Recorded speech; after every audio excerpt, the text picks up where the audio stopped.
The woman in the designer suit stood on my porch, her manicured finger jabbing the air like a weapon. "You have 24 hours to vacate this property," she snarled, her voice dripping with privilege and poison. Behind her, 3 county vehicles sat in my driveway, their occupants watching through tinted windows. I'd lived here for 30 years, built this place with my own hands, but Karen Whitmore had just declared war on the wrong person.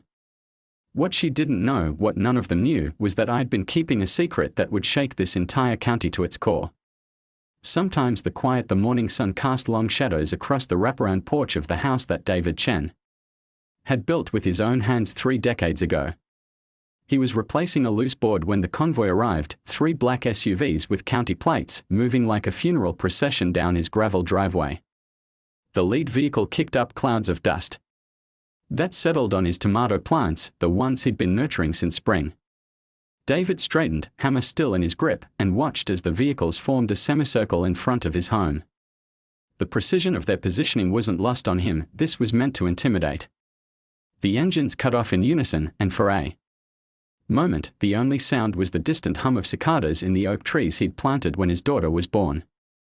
The woman who emerged from the lead SUV was everything David had expected and more. Karen Whitmore stood 5'9" in her designer heels, her platinum blonde hair styled in the kind of perfect waves that required weekly salon visits. Her navy suit probably cost more than most people in the county made in a month, and she wore it like armor. Behind her, 2 men in identical dark suits flanked her approach, their faces stone-cold professional.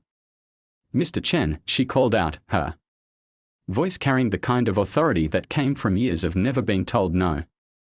"I'm Karen Whitmore, Director of County Development. We need to discuss your property." David set his hammer down on the porch railing, his movements deliberate and calm. "Morning, Ms. Whitmore. Nice day for a drive, isn't it?" Karen's smile was sharp as a blade. "Indeed. Though I'm afraid this isn't a social call." She pulled out a leather portfolio, flipping it open with practiced efficiency. "I'm here to inform you that this property has been designated for county acquisition under eminent domain proceedings. You have 24 hours to vacate." The words hit the air like a physical blow. David felt his chest tighten, but his expression remained unchanged. 30 years of military service had taught him to keep his emotions locked away when under fire, and this woman was definitely firing. 24 hours. David's voice carried no hint of the rage building inside him. "That's mighty generous of you. Don't mistake courtesy for weakness, Mr. Chen." Karen stepped closer, her heels clicking against the flagstone path he'd laid himself. "This property is being acquired for the Greater Millbrook Development Project. The county has determined that your modest dwelling is incompatible with the planned luxury resort and golf course." David's eyes narrowed. "Luxury resort? 18 holes of championship golf, a 5-star hotel, and exclusive residential units starting at $2 million. Karen's smile widened. "Progress, Mr. Chen. Something this county desperately needs." Behind her, the suited men shifted their weight, hands clasped behind their backs in the universal stance of hired muscle. David recognized the type, corporate security, the kind who'd never seen real conflict but liked to think their expensive training made them dangerous. "And if it refused to leave?" Karen's laugh was like breaking glass. "Oh, Mr. Chen. You don't seem to understand. This isn't a negotiation. The county has full legal authority to remove you from this property. The compensation offer is more than generous, $200,000 for your 3 acres and this structure." David looked at the house behind him, the one he'd built board by board after returning from his second tour in Afghanistan. Every nail, every shingle, every carefully crafted detail represented a piece of his soul. His late wife Sarah had planted the rose garden that still bloomed along the eastern wall. Their daughter Emma had taken her first steps on this porch. 200,000, he repeated, his voice flat. "More than fair market value for rural property in this county," Karen said, her tone suggesting she was being remarkably reasonable. "Most people would be grateful for such generosity. Most people didn't serve 3 tours overseas to protect the very constitution you are currently wiping your feet on." Karen's smile faltered for just a moment. "Your service is appreciated. Mr. Chen, but it doesn't make you exempt from the law. Progress requires sacrifice. Whose progress? Whose sacrifice? The county's progress. The taxpayer's progress. Sometimes individual interests must yield to the greater good. Karen stepped onto the bottom step of his porch, uninvited. I'm trying to make this easy for you, Mr. Chen. The alternative is far less pleasant. David descended the steps slowly, his presence causing Karen to take an involuntary step backward. At 6'2", with the kind of lean muscle that came from decades of physical labor, he cut an imposing figure even in his work clothes. Ah. You threatening me on my own property, Ms. Whitmore? I'm informing you of reality. Karen's voice carried a slight tremor that she quickly suppressed. The county has extensive resources at its disposal. Legal resources. Financial resources. Enforcement resources. As if summoned by her words, more vehicles appeared at the end of the driveway. 2 sheriff's department cruisers, their occupants visible through the windshields. The message was clear: comply or face the consequences. Sheriff's Department 2, David observed. You really pulled out all the stops. I believe in being thorough. Karen's confidence was returning. The eviction notice is being filed this afternoon. You have until tomorrow at noon to collect your belongings and surrender the property. David's hands remained steady at his sides, but inside, his mind was racing. He'd known this day might come. For months, he'd been hearing whispers about the development project, about certain county officials getting rich while longtime residents got pushed out. He'd seen the pattern before, corruption wrapped in the flag of progress. What if I told you I know exactly who's behind this development deal? David asked quietly. Karen's eyes sharpened. I'm sure you have theories, Mr. Chen. Rural areas are always full of conspiracy theories. Not theories. Facts. David pulled out his phone, scrolling through a folder of photos and documents. Signed contracts. Financial records. Meeting minutes. From closed-door sessions. All very interesting reading. For the first time since arriving, Karen looked genuinely uncertain. I don't know what you think you have, but I have enough to bring down half the county commission and probably a few state officials too. David's voice remained calm, but his words carried the weight of absolute certainty. Including evidence of who's really profiting from this resort deal. The color drained from Karen's face. She glanced back at her security detail, then at the sheriff's cruisers, as if calculating her options. You're bluffing, she said, but her voice lacked conviction. Am I? David held up his phone, showing her a photograph of a document she clearly recognized. This is a copy of the real development contract. The one that shows the county is selling this land for $20 million while only offering property owners a fraction of its value. The one that shows exactly which officials are getting kickbacks. Karen's mouth opened and closed like a fish gasping for air. That's classified information. How did you? Wrong question, Ms. Whitmore. David pocketed his phone. The right question is, how long do you think it'll take for this to reach the FBI's white-collar crime division? The silence that followed was deafening. Even the cicadas seemed to have stopped their humming. Karen's security detail exchanged glances, suddenly looking far less confident in their positions. You don't understand the forces you're dealing with, Karen said, her voice barely above a whisper. There are people involved in this who don't take kindly to threats. I'm not threatening anyone. I'm simply stating facts. David climbed back up his porch steps, reclaiming his territory. You have 24 hours to cancel this eminent domain proceeding and find another location for your resort. Otherwise, those documents get released to every major news outlet in the state. Karen's face contorted with rage. You think you can blackmail the county government? I think I can expose corruption wherever I find it. David picked up his hammer, testing its weight in his hand. It's what I swore an oath to do. The standoff stretched on for another minute, the tension thick enough to cut with a knife. Finally, Karen turned on her heel and marched back to her vehicle, her security detail scrambling to keep up. This isn't over, Mr. Chen, she called out as she reached her SUV. You have no idea who you're dealing with. Neither do you, David replied, his voice carrying clearly across the yard. As the convoy pulled away, kicking up another cloud of dust, David stood on his porch and watched them disappear down the county road. He'd won the first round, but he knew this was just the beginning. Karen Whitmore and her associates wouldn't give up easily, not with millions of dollars at stake. He pulled out his phone and scrolled through his contacts, stopping at a number he hadn't called in years. FBI Special Agent Patricia Ree.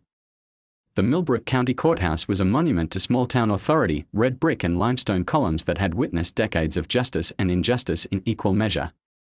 David Chen walked up the front steps at exactly 1:55 p.m., 5 minutes before his scheduled hearing, with Patricia Reeves beside him and a leather messenger bag slung over his shoulder. The bag contained enough evidence to destroy half the county government, but David's expression was as calm as a man heading to a routine appointment. He'd learned long ago that the best way to spring a trap was to walk into it looking like prey. You sure about this? Patricia murmured as they passed through the metal detector. I've been sure about this for months. David's voice carried no doubt. Today we find out if justice still means something in this county. The courtroom was packed beyond capacity. Word had spread through the county's gossip network like wildfire. David Chen, the quiet veteran who minded his own business, was about to face down the county's most powerful officials. Half the room supported him, the other half wanted to see him crushed. The tension was thick enough to cut with a knife. Karen Whitmore sat at the plaintiff's table, flanked by two expensive lawyers in matching suits. She wore a blood-red dress that made her look like she was dressed for war, her blonde hair pulled back in a severe bun. When she saw David enter, her lips curved in a predatory smile. At the defendant's table, David's court-appointed attorney, a nervous young man named Timothy Walsh, shuffled papers with trembling hands.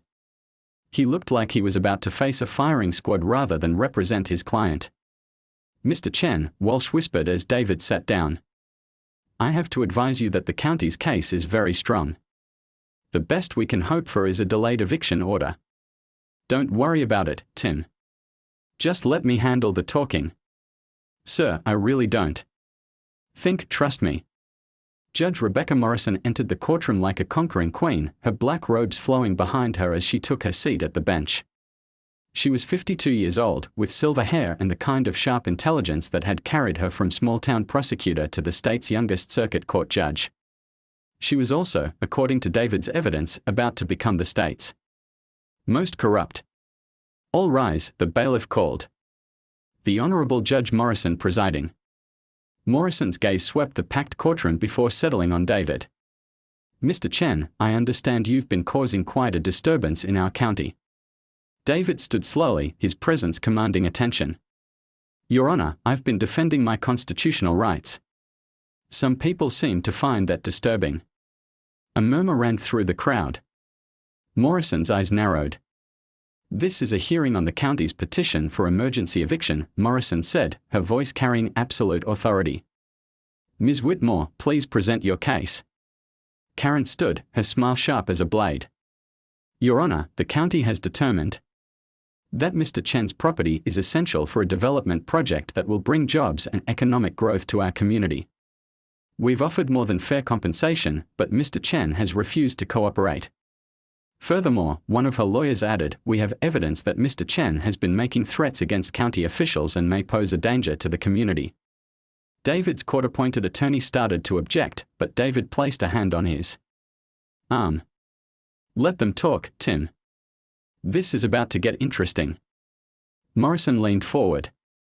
Mr. Chen, how do you respond to these allegations? David stood again, his voice carrying to every corner of the crowded courtroom. Your Honor, I respond by asking a simple question, who profits from this development project? That's not relevant to this hearing, Morrison said quickly. I think it's very relevant. David opened his messenger bag, pulling out a thick folder. Especially when the answer involves massive fraud, conspiracy, and murder. The courtroom erupted. Karen shot to her feet, her lawyers flanking her like guard dogs. Your Honor, this is clearly a desperate attempt to murder. Morrison's voice cracked like a whip. Mr. Chen, you're dangerously close to contempt of court. Betty Carver was murdered this morning to prevent her from testifying about document fraud in this case. David's voice cut through the noise like a blade. Her house was burned down to destroy evidence. Evidence that proves this entire development project is a criminal conspiracy. Morrison's face had gone pale. Bailiff, remove this man from my courtroom. I don't think so, Your Honor. David pulled out his tablet, holding it up so the entire courtroom could see the screen. Not when I have video evidence of you taking bribes. The courtroom fell silent. Even the bailiff froze in place. Patricia Reeves had been watching from the gallery, and now she stood, her FBI credentials clearly visible. Your Honor, I'm Special Agent Patricia Reeves, FBI. I'm here to inform the court that Mr. Chen is a federal informant in an ongoing corruption investigation. Morrison's composure cracked completely. This is highly irregular. So is selling judicial decisions, David said, pressing play on his tablet. The courtroom sound system crackled to life, and Judge Morrison's voice filled the room. The Chen property is the key to the whole project. Without it, the resort can't be built, and we don't get paid. Make sure he's out by Friday, or we'll find another way to remove him. A second voice, unmistakably Harold Brennan, what about the documents the Carver woman has? Morrison's voice. Again, that's being handled. She won't be a problem much longer. The recording stopped. The silence that followed was deafening. Morrison was on her feet, her face white as paper. That recording is fabricated. It's illegal surveillance. It's a recording of a conversation that took place in this courthouse, a public building, David said calmly. And it's just the beginning. He pulled out another device, this one connected to a portable speaker. This is a recording of State Representative Michael Torres discussing the laundering of development profits through shell companies. Torres' voice filled the courtroom. The beauty of this setup is that the county seizes the land for pennies on the dollar, we sell it to the developers for millions, and the profits get distributed through companies that can't be traced back to us. It's perfectly legal theft. Karen Whitmore was backing toward the exit, her lawyers scrambling to keep up. Your Honor, we need to postpone this hearing. Sit down, Ms. Whitmore. Patricia's voice carried federal authority. You're not going anywhere. David wasn't finished. Your Honor, I have documentation showing that 47 families have been illegally evicted from their properties over the past 2 years. I have financial records showing that over $20 million in development profits have been stolen from the taxpayers of this county. And I have evidence that Betty Carver was murdered to cover up these crimes. Morrison tried to regain control. Mr. Chen, you're out of order. No, Your Honor. You're out of order. David's voice filled the courtroom, carrying 3 decades of military command authority. You've been taking bribes to rubber stamp illegal property seizures. You've been part of a conspiracy to defraud the taxpayers of this county. And now you're an accessory to murder. The courtroom erupted in chaos. Half the crowd was on their feet, shouting questions and demands. The other half was trying to push toward the exits. Morrison was banging her gavel frantically, but nobody was listening. Patricia was already on her radio, coordinating with the federal task force that had been waiting outside. All units, move in. We have subjects attempting to flee. Through the chaos, David caught sight of Karen Whitmore pushing through the crowd toward the side exit. She looked back at him once, her face twisted with rage and fear. This isn't over, Chen, she screamed over the noise. You have no idea what you've started. Yes, I do, David replied, his voice carrying despite the chaos. I've started justice. Federal agents were streaming into the courtroom now, their presence commanding immediate attention. Patricia was reading Morrison her rights while other agents moved to secure Karen and her lawyers. Judge Rebecca Morrison, you're under arrest. For conspiracy to commit fraud, bribery, and accessory to murder, Patricia announced, her voice cutting through the noise. Morrison's legs gave out, and she collapsed into her chair. The woman who had held absolute power in this courtroom just minutes ago was now just another defendant in handcuffs. Karen was still fighting, even as agents restrained her. You don't understand. This development will bring millions to the county. We were helping the economy by stealing from families and murdering innocent people. David stood, his presence commanding the room. That's not economic development. That's organized crime. As the agents led the defendants away, David felt a hand on his shoulder. He turned to see Patricia, her expression mixing admiration and concern. That was either the bravest thing I've ever seen or the most reckless, she said. Sometimes they are the same thing. David looked around the courtroom, seeing the faces of his neighbors, some shocked, some grateful, all processing what they just witnessed. How many others will you be able to arrest? Based on your evidence. Probably a dozen county officials, 3 state legislators, and half the development company's board of directors. Patricia's smile was grim. You've just handed us the biggest public corruption case in the state's history. David nodded, feeling the weight of months of preparation and investigation finally paying off. Betty Carver's death wouldn't be in vain. The families who'd lost their homes would have just ticked. 3 days after the courthouse arrests, David Chen woke to the sound of helicopters circling his property. Through his bedroom window, he could see news vans lined up along the county road, their satellite dishes pointed skyward like mechanical flowers seeking the sun. His phone had been ringing non-stop since dawn, reporters, federal agents, lawyers, and half the county wanting to know what would happen next. He ignored them all and made coffee instead. The kitchen table was covered with legal documents, FBI reports, and printouts of his daughter's Washington Post articles. Emma's story had exploded across national media, transforming a local land dispute into a symbol of corruption and resistance. The headline read, "How One Veteran Exposed a $50 million Rural Land Fraud Conspiracy." Patricia Reeves arrived at 7 a.m. sharp, looking like she hadn't slept in days. Behind her came a man David didn't recognize, tall, lean, with the kind of expensive suit that screamed federal authority. "David, this is Assistant U.S. Attorney Michael Harrison," Patricia said, accepting a cup of coffee gratefully. "He's prosecuting the case." Harrison extended his hand. "Mr. Chen, what you've done here is extraordinary. But I need to warn you, it's also incredibly dangerous." David studied the prosecutor's face. "How dangerous?" "The conspiracy you've exposed reaches into the state legislature, the governor's office, and potentially federal agencies." Harrison pulled out a thick folder. "Since your courthouse performance, we've arrested 17 people across 4 counties. The total fraud amount is approaching $75 million. "Good," David said simply. "The problem is, that's just the beginning. We've uncovered evidence that this rural development fraud scheme was being replicated in 12 other states. It's a nationwide operation." Patricia leaned forward. "David, you've kicked over a hornet's nest. These people have connections we are still trying to map. Political connections, criminal connections, international connections." "Ah. You telling me to back down?" "I'm telling you to be careful." Harrison's voice carried genuine concern. 3 of our witnesses have already been approached by people offering very large sums of money to change their testimony. 2 others have received threats. David's expression hardened. "What kind of threats?" "The kind that mention your daughter by name." The coffee cup shattered against the kitchen floor. David was on his feet, his presence filling the room like a gathering storm. "If anyone touches Emma, she's safe," Patricia said quickly. "We have a protection detail on her in Washington." "But David, these people are getting desperate." "Desperate people do desperate things."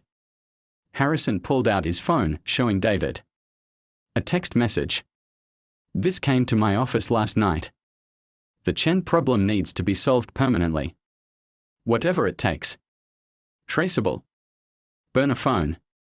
But the language matches intercepts we've been getting from organized crime investigations. In 3 different states. Harrison's expression was grim. "You're not just dealing with corrupt politicians anymore. You're dealing with people who kill for a living." David walked to his kitchen window, looking out at the news vans and helicopters. "How many families lost their homes to this scheme?" "Nationwide. We estimate around 800 families. Total theft approaching $200 million. And if I back down now, the cases become much harder to prosecute. You're our key witness, David. Without your evidence and testimony, most of these people walk free. David turned back to face them. Then, I guess I don't have a choice. There's always a choice, Patricia said. We can put you in witness protection. New identity, new location, full federal protection. And let them win. And keep you alive. David's phone rang. He glanced at the screen, Emma's number. He answered immediately. Dad, are you okay? I've been watching the news. I'm fine, sweetheart. How are you holding up? I'm okay, but Dad, there's something you need to know.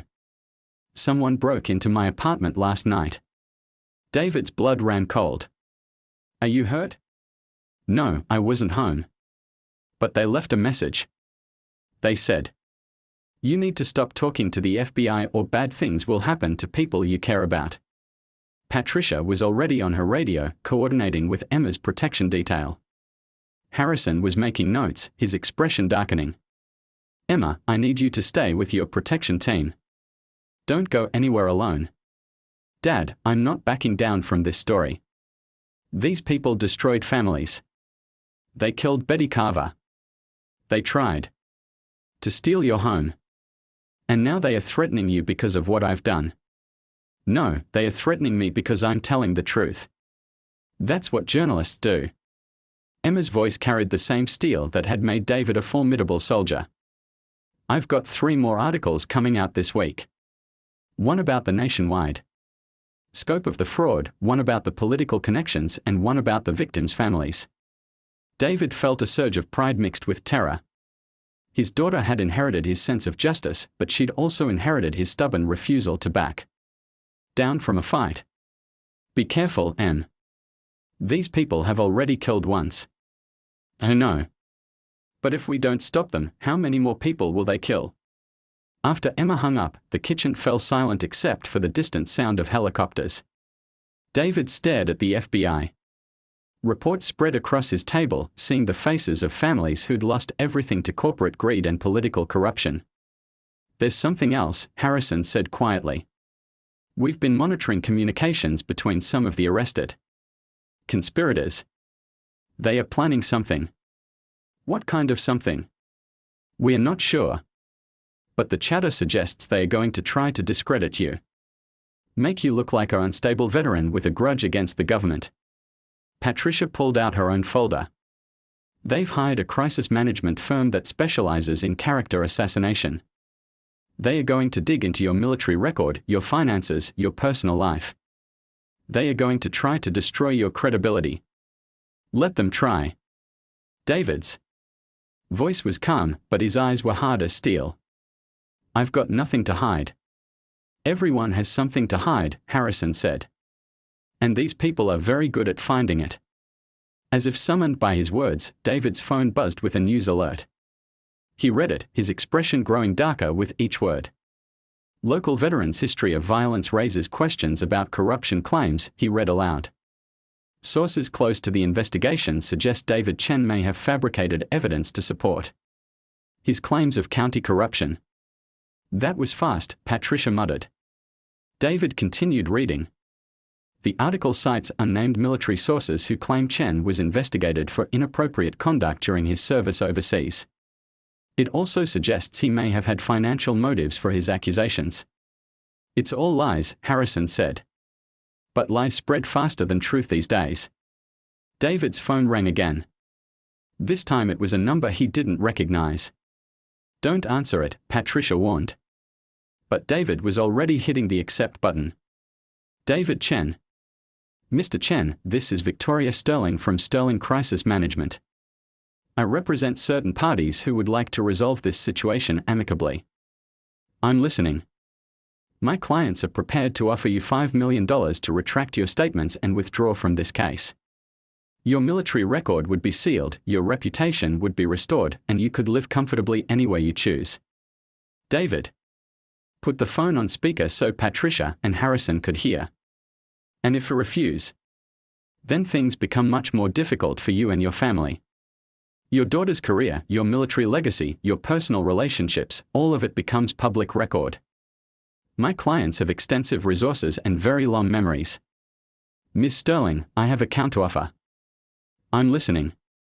Tell your clients that if they come after my family, I'll make what I've done so far look like a warm-up act. I spent 26 years in military intelligence. I know how to find people and I know how to make them disappear. There was a pause on the other end of the line. Mr. Chen, I don't think you understand the forces you're dealing with. I understand them perfectly. They are criminals who hide behind lawyers and money. But when you strip away the suits and the shell companies, they are just bullies. And I've been dealing with bullies my entire life. This conversation is over. Yes, it is. David hung up and looked at Patricia and Harrison. How long do we have? Until what? Patricia asked. Until they stop trying to buy me off and start trying to kill me. Harrison checked his watch. Based on the escalation pattern we've seen in similar cases, maybe 48 hours. Then we'd better move fast. David stood, his presence commanding the room. I want to meet with every family that lost their property to this scheme. I want to hear their stories, document their losses, and give them a chance to see justice done. David, that's incredibly dangerous, Patricia protested. So is letting criminals run free. David's voice carried the authority of a man who'd made life-and-death decisions in war zones. You want to prosecute these people? Then let's give the jury faces to remember. Let's show them what corruption looks like when it destroys real lives. Harrison nodded slowly. It's risky, but it could be very effective. Everything worth doing is risky. David looked out at the news vans, the helicopters, the circus that his quiet life had become. But sometimes the only way to win is to risk everything. His phone buzzed with another text message. This one was from an unknown number, last chance. Chen. Walk away now or watch everything you care about burn. David showed the message to Patricia and Ha. FBI Special Agent Patricia Reeves arrived at David Chen's property at 6:47 a.m., her unmarked sedan crunching over the gravel driveway as the morning mist still clung to the trees. She'd driven 3 hours from the field office in Richmond, running on coffee and the kind of adrenaline that came from a case that could make or break careers. David was waiting on his porch, 2 steaming mugs in his hands. He looked exactly as she remembered from Emma's college graduation, steady, watchful, with the kind of presence that came from years of making life or death decisions. The only difference was the silver threading through his dark hair and the deeper lines around his eyes. You look like hell, Pat, he said, offering her a mug. 3 hours of sleep and a case that's already giving me ulcers. She accepted the coffee gratefully, inhaling the rich aroma. Your timing couldn't be better, though. The Bureau's been looking for a way into county-level corruption in this region for months. They settled into the wooden chairs David had built himself, the ones where he and Sarah used to watch the sunset. The irony wasn't lost on him, he was about to destroy the very government that was trying to destroy his home. How deep does this go? Patricia asked, pulling out a digital recorder. Deeper than you think. David retrieved a banker's box from inside the house, setting it down between them. I've been documenting irregularities for 8 months. Started when my neighbor, Mrs. Henderson, got forced out of her family farm. 100-year-old property, sold for fair market value to a development company that flipped it to the county for 10 times what they paid. Patricia opened the box, her eyebrows rising as she saw the meticulous organization. Photographs, printed. Emails, financial records, all sorted by date and cross-referenced. Jesus, David. This is better than most cases we get handed by informants. 26 years in military intelligence teaches you a few things about documentation. David pulled out a manila folder marked Whitmore. Your friend Karen is the tip of the iceberg. She's the public face, but the real power is County Commissioner Harold Brennan and his business partner, State Representative Michael Torres. Torres. The guy who's been pushing for rural development tax incentives. The same. He's been shepherding legislation that makes these land grabs legal while his shell companies profit from every deal. David spread out a series of documents showing the money trail. Brennan identifies target properties, Whitmore handles the legal seizures, and Torres provides the political cover. They've displaced 47 families in the last 2 years. Patricia whistled low. That's organized criminal activity on a massive scale. Gets better. David pointed to a photograph of a document that made Patricia's blood run cold. This is a copy of the real development contract for the Millbrook Resort. The county is selling 200 acres of seized land for $20 million, but the property owners only received a total of $2.3 million in compensation. That's over $17 million in profit, which gets laundered through 6 different shell companies, all owned by the same 3 people. David traced the paper trail with his finger. Brennan, Torres, and their silent partner. Who's the silent partner? David's expression hardened. Judge Rebecca Morrison. The same judge who's been rubber-stamping every eminent domain case that comes across her desk. Patricia nearly dropped her coffee. Judge Morrison was a state-level appointment, a rising star in the judicial system with rumored aspirations for the federal bench. If she was dirty, the implications went far beyond county corruption. How did you get access to all this? I'm a certified public accountant, David said quietly. Have been since I left the service. I do taxes for half the county, including some very talkative secretaries and clerks who've been worried about what they are seeing. And they just gave you classified documents. They gave me copies of documents they were afraid would disappear. People talk, Pat. Especially when they are scared. David pulled out his phone, scrolling to a voice memo. This is Betty Carver, clerk at the county assessor's office. She's been there 32 years. He played the recording. An elderly woman's voice, shaky with fear, filled the morning air. They are changing the assessments after the seizures, David. Properties that were worth $50,000 suddenly show up as worth $200,000 after the county takes them. But they are only paying based on the original assessments. It's not right. It's stealing. Patricia stopped the recording. When was this made? 3 weeks ago. Betty's been keeping copies of everything, hiding them in her home office. She's terrified she's going to lose her job, but she's more terrified of what happens if she stays quiet. We need to get her into protective custody. That's what I told her. She's agreed to testify, but only if we can guarantee her safety. David's jaw tightened. These people don't play games, Pat. Mrs. Henderson, the farmer whose land they took. She had a suspicious brake failure 2 weeks after she started asking questions about the sale price. Ended up in the hospital for a month. Jesus. Patricia was already making notes, her mind racing through the implications. We need to move fast. If they suspect you're onto them. They already suspect. David showed her the photos from yesterday's confrontation. Whitmore brought muscle and county sheriffs. They are not trying to hide anymore. Which means they are getting desperate. Patricia stood, pacing across the porch. Desperate people make mistakes, but they also get dangerous.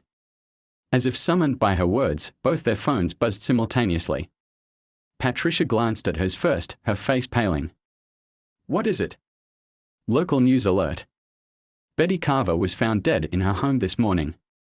Apparent heart attack. David's coffee mug shattered against the porch floor. Betty was 64 years old and ran 5 miles every morning. She was healthier than people half her age. Where are her copies of the documents? Her house burned down 3 hours ago. Gas leak explosion, according to the fire department. David's voice was deadly calm. They moved fast. Patricia was already on her phone, calling the Richmond field office. This is Agent Reeves.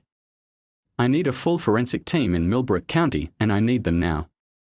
We have a federal corruption case that just became a homicide investigation. While she coordinated with the bureau, David stared out at his property, his mind calculating odds and options. Betty Carver had been a good woman, a church-going grandmother who'd worked for the county for 3 decades. Now she was dead because she'd tried to do the right thing. David. Patricia ended her call, her expression grim. I'm putting you in protective custody. These people just graduated from corruption to murder. No. This isn't a request. And this isn't a negotiation. David's voice carried the same steel that had commanded respect in 3 war zones. I'm not running from my own property, and I'm not hiding while they destroy evidence and intimidate witnesses. They just killed an innocent woman. Which is exactly why we need to move faster, not slower. David pulled out another phone, this one a secure military-grade device.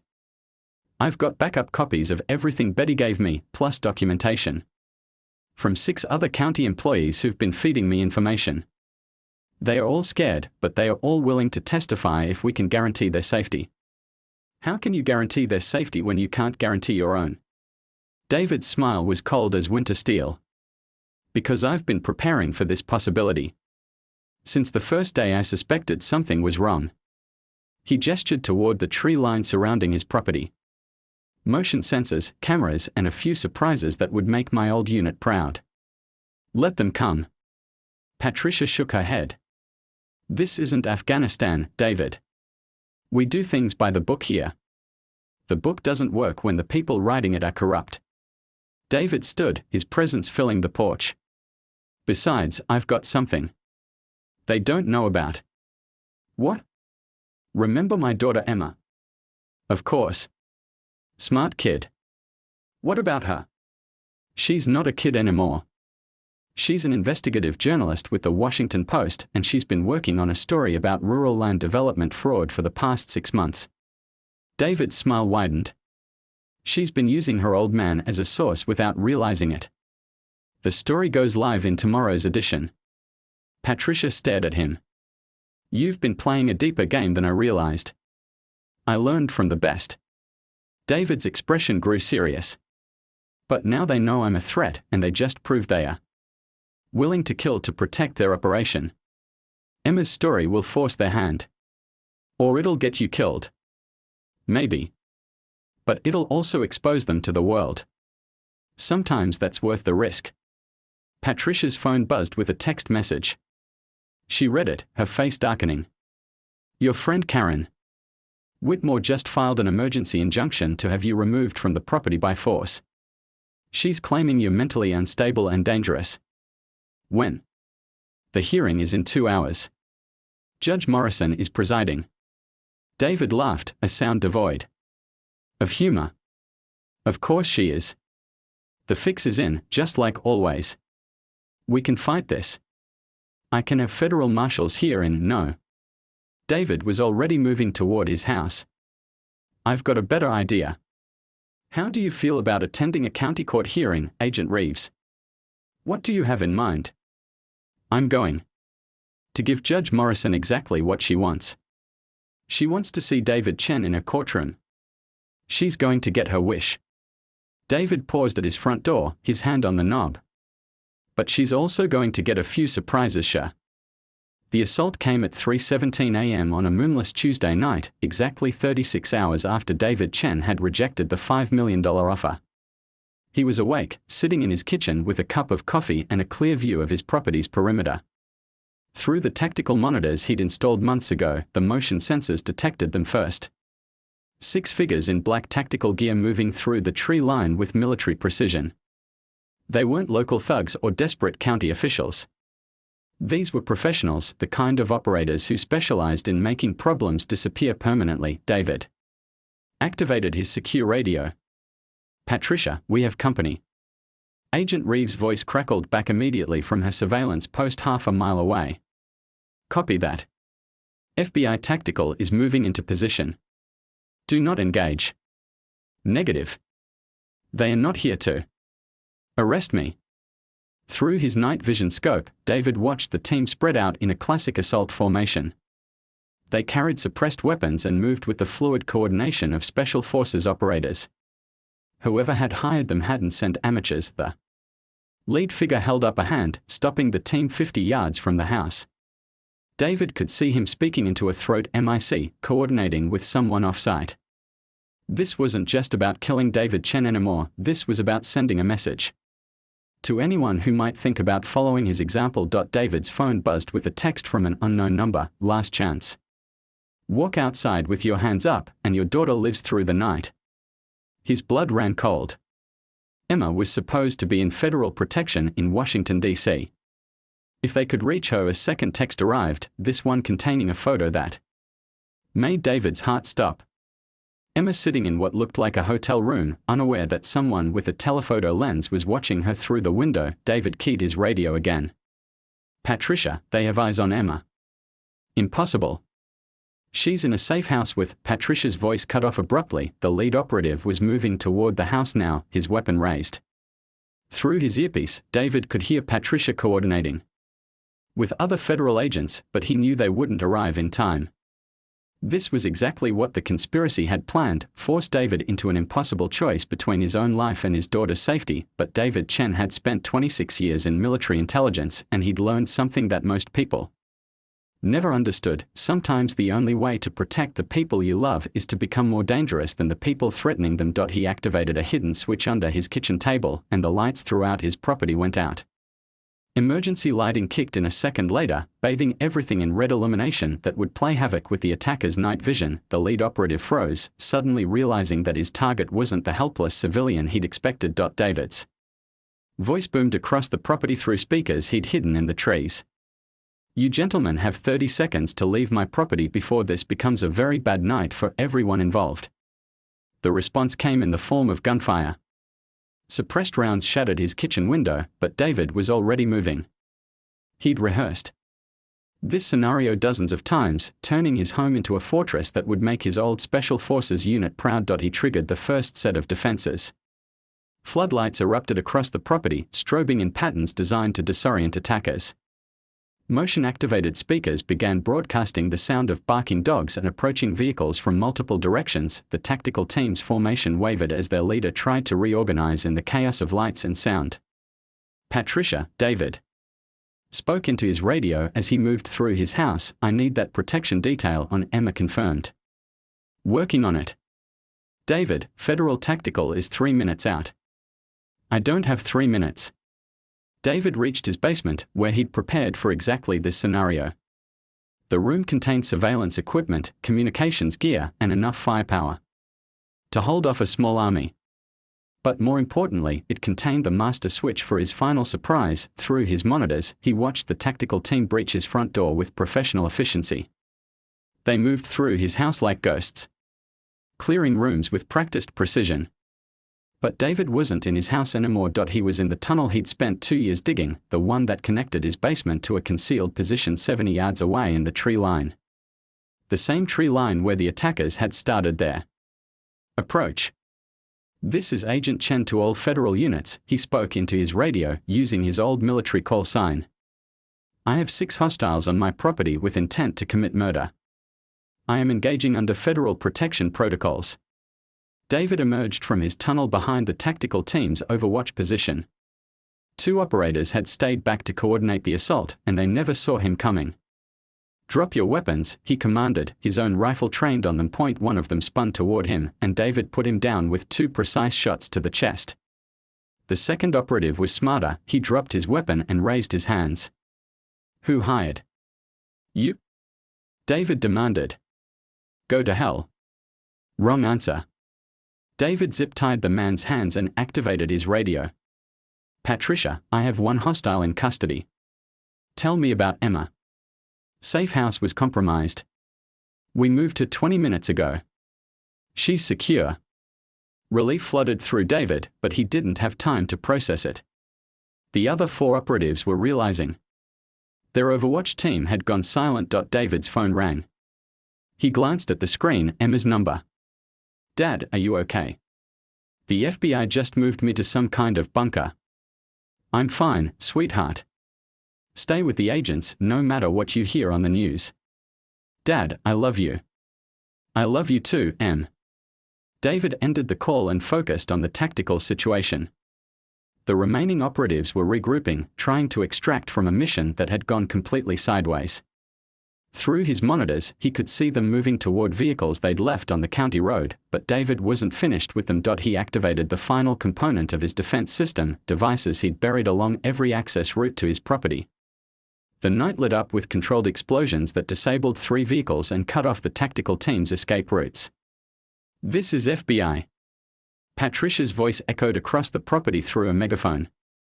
"Drop your weapons and surrender." Federal tactical units were swarming the area now, their vehicles surrounding David's property with military precision. The remaining operatives found themselves caught between David's defenses and federal agents with superior numbers and firepower. The firefight was brief and decisive. When the smoke cleared, 3 operatives were dead, 2 were wounded and in custody, and 1 had vanished into the night. David emerged from his concealed position as Patricia and her team secured the scene. She looked at him with a mixture of admiration and concern.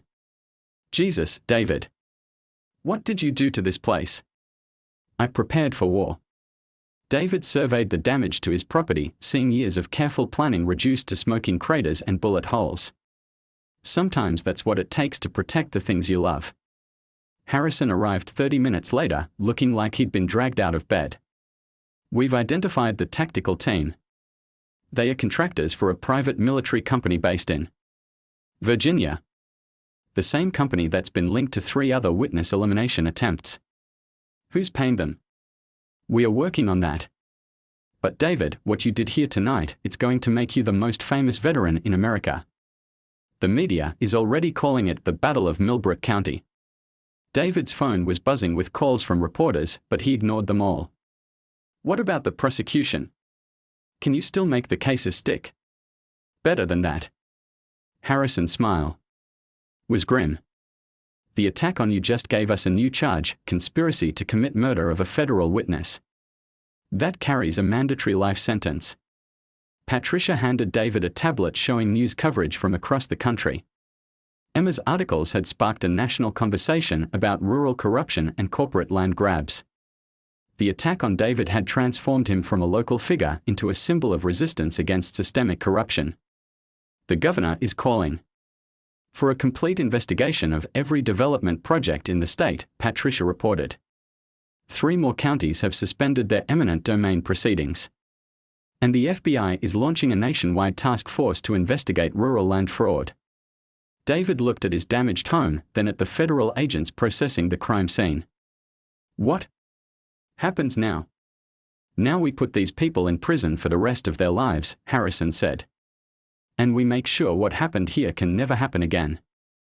As dawn broke over Millbrook County, David Chen stood on what remained of his front porch and watched the sun rise over the property he'd fought so hard to protect.